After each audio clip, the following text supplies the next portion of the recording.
ഇങ്ങനെയാവണം എന്റെ നേതാവ് എന്ന് അപർണ ആഗ്രഹിക്കുന്ന ഒരു നേതാവ് ആരാണ്? ഞാൻ വ്യക്തിപരമായിട്ട് എനിക്ക് ഏറെ ഇഷ്ടമുള്ള ഒരു നേതാവ് VK പ്രശാന്ത് MLA. അദ്ദേഹത്തിൻ്റെ ചില നിലപാടുകളും നടപടികളും അദ്ദേഹം മുന്നോട്ട് വെച്ച ഒരുപാട് പോളിസികൾ. കാരണം നേരത്തെ സസ്റ്റൈനബിലിറ്റിയെ പറ്റി പറഞ്ഞു. ഇപ്പം കേരള കോർപ്പറേഷനിൽ അദ്ദേഹം മേയറായിരുന്ന സമയത്ത് ഗ്രീനുമായിട്ട് ബന്ധപ്പെട്ട് ഗ്രീൻ പ്രോട്ടോക്കോളുമായിട്ട് ബന്ധപ്പെട്ടിട്ട് ഗ്രീൻ ആർമി പോലെയുള്ള ഒരുപാട് ആശയങ്ങൾ മുന്നോട്ട് വെച്ചിട്ടുണ്ട്. അപ്പം അത്തരത്തിലുള്ള ചിന്തകളും ചിന്താധാരകൾക്കൊക്കെ പ്രാധാന്യം നൽകുന്ന, പ്രത്യേകിച്ചും യുവതലമുറയെ ഒപ്പം ചേർത്തുകൊണ്ട് അവരെ ഒരു ഗ്രൂപ്പായി സംഘടിപ്പിച്ചുകൊണ്ട് അവരെ ഇത്തരത്തിലുള്ള എല്ലാ ആശയങ്ങളിലേക്കും നയിച്ച്, രാഷ്ട്രീയ ആശയങ്ങളിലേക്കെല്ലാം നയിച്ച് അത്തരത്തിലുള്ള ഒരു നേതാവായിട്ടാണ് ഞാൻ അദ്ദേഹത്തെ കാണുന്നത്. അപ്പോൾ അദ്ദേഹം എനിക്ക് വളരെയധികം ഇഷ്ടമുണ്ട്. പിന്നെ ഈ ഒരു ഘട്ടത്തിൽ നേരത്തെ സൂചിപ്പിച്ച ഒരു കാര്യം, നമ്മുടെ വിദ്യാഭ്യാസ മേഖല മുഴുവൻ തകർന്നടിയുകയാണെന്നൊക്കെ പറയുന്നത് വളരെ തെറ്റായിട്ടുള്ള ഒരു കാര്യമാണ്. കാരണം ഇവിടെ എന്നെ ഒരിക്കലും ഒരു സർക്കാർ പക്ഷത്തെ അനുകൂലിക്കുന്ന ഒരാളെന്നോ അതിനുവേണ്ടി മാത്രം വാദിക്കുന്ന ഒരാളെന്നോ രീതിയിലൊന്നും പറയരുത്. ഞാൻ വ്യക്തിപരമായിട്ട് നോക്കിക്കാണുന്നത് മറ്റൊരു മേഖലയിൽ നിന്ന് നോക്കിക്കാണുകയാണെന്ന രീതിയിൽ തന്നെ പറയുകയാണെങ്കിൽ പല സ്കൂളുകളും ഇത്ര മികച്ച രീതിയിൽ, കാരണം തോന്നയ്ക്കല്ല ഒരു സ്കൂൾ, അവരെ കൃഷി ചെയ്തുകൊണ്ടാണ് അവർ പഠിക്കുന്നത്. അപ്പം നേരത്തെ പറഞ്ഞു നമുക്ക് തൊഴിലധിഷ്ഠിത വിദ്യാഭ്യാസത്തിൻ്റെ ഒരു പ്രാധാന്യം, ഗാന്ധിജിയുടെ ഒക്കെ നെയ്ത്താലും വാർത്താ പദ്ധതിയൊക്കെ നമുക്കറിയാലോ. അപ്പോൾ തൊഴിലധിഷ്ഠിത വിദ്യാഭ്യാസത്തിൻ്റെ ഒരു പ്രാധാന്യം, നമുക്ക് റോബോട്ടിക്സ് നമ്മുടെ സ്കൂളിൽ പഠിപ്പിക്കുകയാണ്. സ്കൂളിൻ്റെ പേര് ഞാൻ കൃത്യമായിട്ട് ഓർക്കുന്നില്ല, കാസർഗോഡ് മൊഗ്രാലോ മറ്റോ സ്കൂളാണെന്ന് തോന്നുന്നു. ആ സ്കൂളിൽ ഐസർ മാതൃകയിലുള്ള ലാബുകളാണ്, അവിടെ റോബോട്ടുകളാണ് കുട്ടികളെ വെൽക്കം ചെയ്യുന്നത്. പരീക്ഷ നടത്തിയ സർക്കാരാണ്. ആ സർക്കാരിനാണോ നിങ്ങൾ പ്രശംസിക്കുന്നത്? വിദ്യാഭ്യാസ മേഖലയാണ് കേരളത്തിൽ. സ്കൂളുകളിൽ ഭിത്തിയുണ്ട്, കൃഷിയുണ്ട് എന്ന് പറഞ്ഞാണോ ഒരു വിദ്യാർത്ഥിയുടെ കയ്യിൽ നിന്ന് പണം പിരിച്ച് പിച്ചച്ചട്ടി എടുത്തുകൊണ്ട് നടന്ന ഒരു സർക്കാരിനാണ് നിങ്ങൾ പ്രശംസിക്കുന്നത്? കഴിഞ്ഞ ഓണപരീക്ഷയ്ക്ക് നമ്മൾ എല്ലാവരും കണ്ടതാണ്. നമ്മൾ എത്രയോ പ്രതിഷേധങ്ങൾ ഞങ്ങൾ സംഘടിപ്പിച്ചതാണ്. ഇതിനെപ്പറ്റി പിച്ചച്ചട്ടി എടുത്ത് പ്രതിഷേധിച്ചാണ് എനിക്കറിയില്ല, വളരെ ബേസിക് ആയിട്ടുള്ള ഒരു അറിവ് മാത്രമേ ഉള്ളൂ. അതുകൊണ്ട് ഞാൻ പറയണം, അതിന് ഞാൻ കമന്റ് പറയാൻ ആഗ്രഹിക്കുന്നില്ല. പക്ഷേ ഞാൻ ഒരു കാര്യം പറയട്ടെ, പൂർണ്ണമായിട്ടും വിദ്യാഭ്യാസ മേഖല തകർന്നടിയുകയാണെന്നുള്ള രീതിയിലുള്ള ആശയങ്ങളോടൊന്നും യാതൊരു തരത്തിലും യോജിക്കാൻ പറ്റില്ല. പറയുന്ന വി ശിവൻകുട്ടിയുടെ മകൻ പഠിക്കുന്നത് കേന്ദ്രീയ വിദ്യാലയത്തിലാണ്. എന്തുകൊണ്ട് ഈ പൊതുവിദ്യാഭ്യാസ മേഖലയിൽ കേരളത്തിലെ സർക്കാർ സ്കൂളുകളിൽ അദ്ദേഹം പഠിപ്പിച്ചില്ല? നമ്മൾ പ്രശംസിച്ചുകൊണ്ട്, പക്ഷേ നമ്മുടെ മക്കൾക്ക് മെച്ചപ്പെട്ട ഞാനൊരു കാര്യം പറയട്ടെ, ഞാൻ പഠിച്ചിരുന്ന ഒരു വിദ്യാലയം ഞാൻ പഠിച്ചിരുന്ന സമയത്തല്ല അതുപോലെയല്ല ഇപ്പോഴുള്ളത്. ഇപ്പോഴുള്ള കുട്ടികൾ കാലാനുസൃതമായിട്ട് ഈ കാലത്തിനനുസൃതമായിട്ടുള്ള ടെക്നോളജി ഉപയോഗിച്ച് പഠിക്കാൻ എനിക്ക് കാണുമ്പോൾ അസൂയ തോന്നിയാണ്. കേരളത്തിന്റെ പൊതുവായ പൊതുവിദ്യാഭ്യാസ അത് താങ്കൾ അദ്ദേഹത്തോട് ചോദിക്കുകയാണെന്ന് ഉത്തമം എന്നാണ് ഞാൻ വിശ്വസിക്കുന്നത്. കാരണം ഈ ഒരു മേഖലയിൽ ഞാനൊരു കാര്യം പറയട്ടെ, നേരത്തെ ഞാൻ ഡാനിഷ് പറയുന്ന ഒരു ആശയത്തോടു കൂടി തന്നെ യോജിക്കുകയാണ്. കാരണം നിങ്ങൾ പലപ്പോഴും പറയുന്നത് ശ്രദ്ധയിൽപ്പെട്ട വാർത്ത ശ്രദ്ധയിൽപ്പെട്ടിരുന്നോ?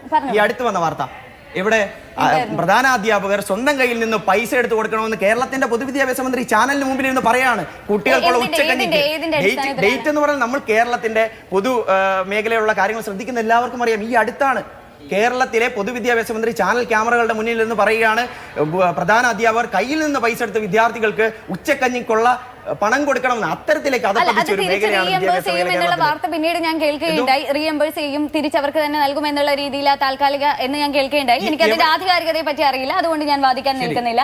അറിയുന്ന കാര്യങ്ങളെ പറ്റി സംസാരിക്കാൻ. പക്ഷെ ഞങ്ങളൊരു കാര്യം ചോദിക്കട്ടെ, അത് അവിടെ നിൽക്കട്ടെ, കുട്ടികളുടെ വിദ്യാഭ്യാസ മേഖല തകർന്നു നിൽക്കുന്ന വിദ്യാഭ്യാസ മേഖലയിൽ മേന്മ എന്താ ഇപ്പം പറയുന്ന നമുക്കറിയാം. ഈ ഒരു കാലഘട്ടത്തിൽ ഞാൻ പറയാം, പാഠപുസ്തകങ്ങളിലെ തന്നെ പഠിപ്പിക്കുന്ന ആശയങ്ങൾ കൃത്യസമയത്ത് കൊടുത്തു. അതിൽ പഠിപ്പിക്കുന്ന ആശയങ്ങൾ, അവർ പറയുന്ന ആശയങ്ങളുടെ ഒരു പ്രാധാന്യത്തെ പറ്റി ഞാൻ പറയാം. ഈ കാലത്തിനനുസരിച്ച് റോബോട്ടിക്സ് കുട്ടികളെ പഠിപ്പിക്കുകയാണ്. കുട്ടികൾക്ക് എന്താണ് നമ്മുടെ കാലത്തിന്റെ പൊളിറ്റിക്കൽ കറക്റ്റ്നെസ് കുട്ടികളെ പഠിപ്പിക്കുകയാണ്. ഞാൻ പോട്ടെ, ഞാൻ യുനെസ്കോയുടെ പഠന റിപ്പോർട്ട് ഗൂഗിളിൽ കണ്ടിരുന്നു. യുനെസ്കോയുടെ പഠന റിപ്പോർട്ട്. ഞാനൊരു കാര്യം ചോദിക്കട്ടെ, കഴിഞ്ഞ വർഷങ്ങളിൽ ഗൂഗിളെ ഒരു കാര്യം പറയട്ടെ, കഴിഞ്ഞ വർഷങ്ങളിൽ യുനെസ്കോ എന്ന സംഘടനയുടെ പ്രാധാന്യത്തെ പറ്റി അറിയാം. അവര് പ്രസിദ്ധീകരിച്ച പഠന റിപ്പോർട്ടിൽ പറയുന്നത് കേരളത്തിലെ വിദ്യാലയങ്ങളുടെ മേന്മകളെ കുറിച്ച് പറയും.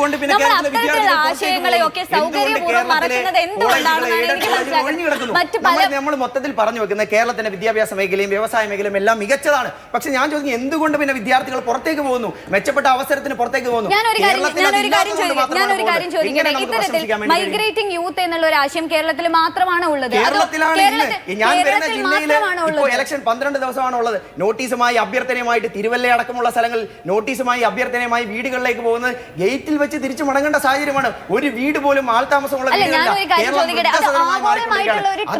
75 വർഷം കേരളം മാറി മാറി ഭരിച്ച സർക്കാരുകളുടെ ഉത്തരവാദിത്തമാണ് അവരെ കേരളത്തെ പടുകുഴിയിലേക്ക് വലിച്ചിട്ടിരിക്കുകയാണ്. ഏത് രാജ്യത്തും ഏത് സംസ്ഥാനങ്ങളിലും നമ്മുടെ നാട്ടിലേക്ക് വന്ന് പഠിക്കുന്നവരില്ലേ?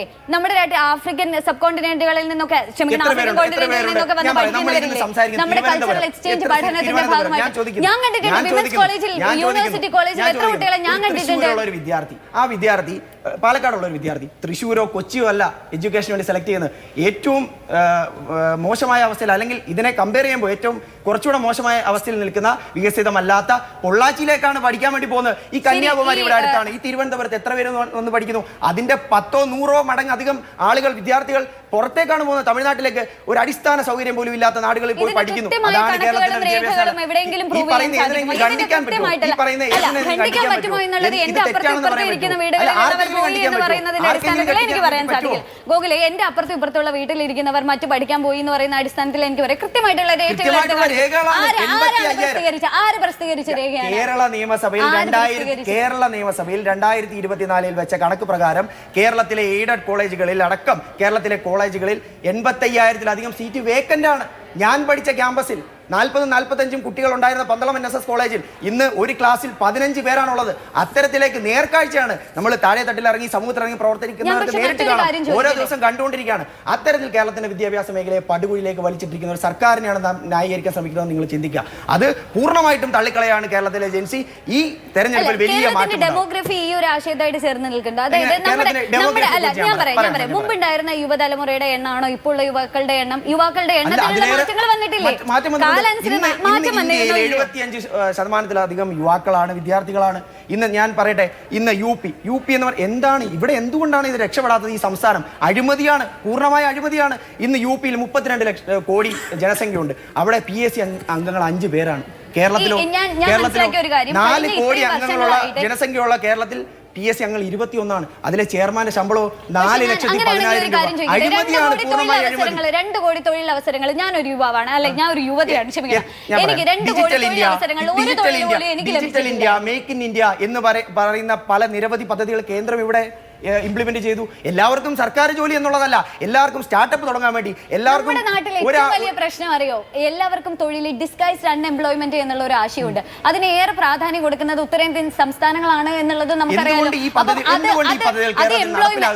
ഡിസ്ഗൈസ്ഡ് അൺഎംപ്ലോയ്മെന്റ് എന്ന് പറയുന്നത് ആവശ്യമായിട്ടുള്ള ജോലി, അതായത് ജോലിക്ക് ആവശ്യമായിട്ടുള്ള എണ്ണത്തിലേക്കാളും അധികം പേര് അതേ ജോലി എടുക്കുകയാണ്. അത് നമ്മുടെ തൊഴിൽ മേഖലയിൽ വന്ന വലിയ മാറ്റമായിട്ടൊന്നും പറയാൻ സാധിക്കില്ലല്ലോ. അപ്പം അതുകൊണ്ട് ഈ കേന്ദ്രം അവതരിപ്പിക്കുന്ന മേക്ക് ഇൻ ഇന്ത്യ പോലെ, ഡിജിറ്റൽ ഇന്ത്യ പോലെയുള്ള പദ്ധതികൾ കേരളത്തിൽ എത്രത്തോളം പ്രയോജനപ്പെടുത്തുന്നുണ്ട്, അതിനെ സപ്പോർട്ട് ചെയ്യുന്നുണ്ട് കേരളത്തിന്റെ സർക്കാർ. നമ്മൾ ചിന്തിക്കുക, ഈ PM ശ്രീ അടക്കമുള്ള പദ്ധതികൾ മാറ്റി നിർത്തൂ. നമ്മുടെ PMAY ആവാസ് യോജന, വീടുകൾ നടക്കുന്ന പദ്ധതി എത്രത്തോളം കേരളം ഏറ്റെടുക്കുന്നുണ്ട്? അവിടെയാണ് ചിന്തിക്കുക. കേരളം രാഷ്ട്രീയമായിട്ടുള്ള എതിർപ്പ് കാരണം ജനങ്ങൾക്ക് നേടിയെടുക്കേണ്ട ആനുകൂല്യങ്ങളെ വെട്ടിച്ചുരുക്കുകയും അതിനോട് മുഖം തിരിക്കുന്ന സമീപനമാണ് കേരളത്തിന്റെ ഇടതുപക്ഷം പിണറായി നേതൃത്വം കൊടുക്കുന്ന സർക്കാർ സ്വീകരിച്ചിരിക്കുന്നത്. അതുകൊണ്ടാണ്